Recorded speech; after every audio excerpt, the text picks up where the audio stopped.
Welcome to the PRESSBOX first edition. This is Wes Bloomquist with Mike Foreman, Advocate Sports Writers. So, Mike, summer's over. Guys like us, that means one thing, high school football. What are you looking forward to this week?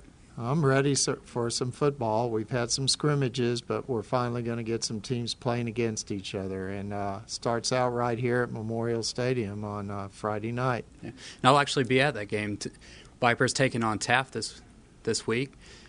Big thing, both teams came in, finished last year with losing records. Both want to turn it around. For the Vipers, moving into a no-huddle offense, being led by O.J. Hughes. Hughes played running back last year as a sophomore. This year, they're looking to use his speed and his passing ability. So, also, Mike, you'll be heading over to Cuero this week. What are you looking forward out of that game? That should be an interesting contest between Cuero and Beeville. We have two of the top quarterbacks in the area with Cuero's Tyler Arndt and Beeville's Eric Sosa. So I know people are getting excited about that game. Cuero went to the 3A semifinals last year and Beeville the 4A quarterfinals. And we went over to Cuero today and we talked to Cuero coach Mark Reeve and fullback linebacker Troy Weiss. We're here with Cuero coach Mark Reeve. They opened the season against Beeville on Friday night here at Gobbler Stadium. Beeville's an excellent team. They probably played Lake Travis better than anyone last year, the state champion. Kind of talk a little bit about what you expect. Well, they're going to be a good football team. They, we feel like it's going to be one of the tougher football teams on our schedule. Of course, we've got a lot of them, but they're going to have a lot of confidence anytime that you play that long in the playoffs and have the success that they did last year. It's going to carry over. They've got a quarterback that is a 4-year starter.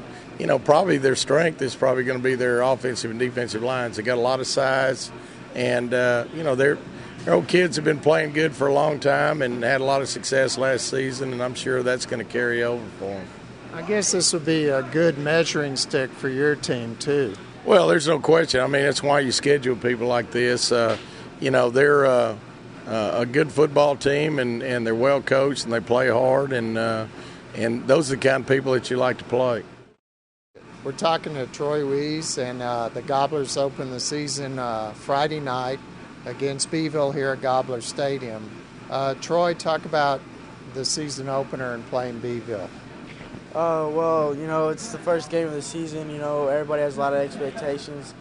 As we know, Beeville's went to the semifinals last year in 4A. We went to the semifinals in 3A. And there's going to be a lot of tension there. Opening game should be the best game to the playoffs, I think. They have a 4-year starter quarterback in Eric Sosa, who's the coach's son. Talk about playing against an experienced quarterback like that. Well, he's been a 4-year starter, so he has a lot of experience. He knows the team very well. He knows all his players. That helps a lot on their side, because just for his experience being on the team so long. You've been on this team now for a while, and there's always high expectations here, but kind of tell us some of the things that maybe people don't know that they should expect from this year's team. People say, what we're going to do, like Quincy, we lost Quincy last year at K-Ron. People say what we're going to do without them, but a lot of people stepped up this year. We have a lot of expectations. We have new starters coming in. We have new people that moved in this year. We should be good this year. All right, Mike. Well, you were at the last game Cuero played, and you'll be at this one too. What are you taking out of what they just told you?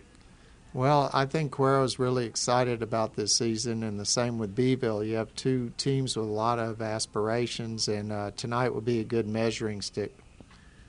Friday night will be a good measuring stick for what they're trying to accomplish. We have another game that's very interesting on Friday night. St. Joseph travels to Refugio to play the Bobcats. And I actually covered St. Joseph last year. Pretty interested to see how they pick up. They lost leading rushers Brett Stanford and their starting quarterback Kyle Kotzer. But they look to be picking – it's always a reloading, not a rebuilding with the thing.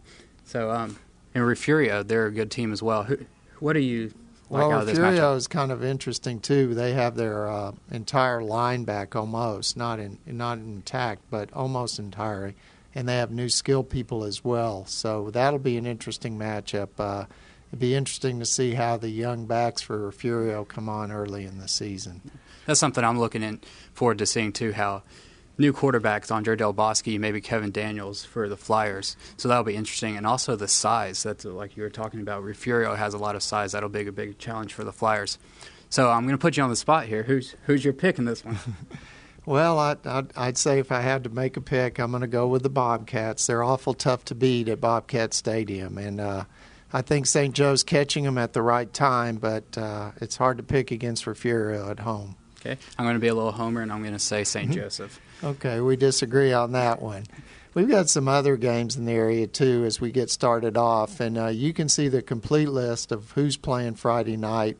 Either check the Victoria Advocate or go to www.victoriaadvocate.com, and we'll have a complete list. But some other games are very interesting. We have Hallettsville and Edna playing, which will be an interesting matchup. Now, they were district foes last year, and Edna has moved to 3A.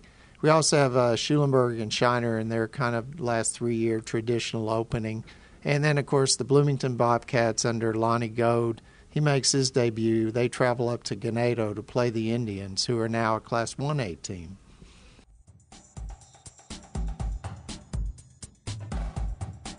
Another aspect of the press box is highlights. We're encouraging coaches and fans to send in clips. You can either do this by sending us a URL from YouTube or bringing us a physical copy. Our address here is 311 East Constitution in Victoria.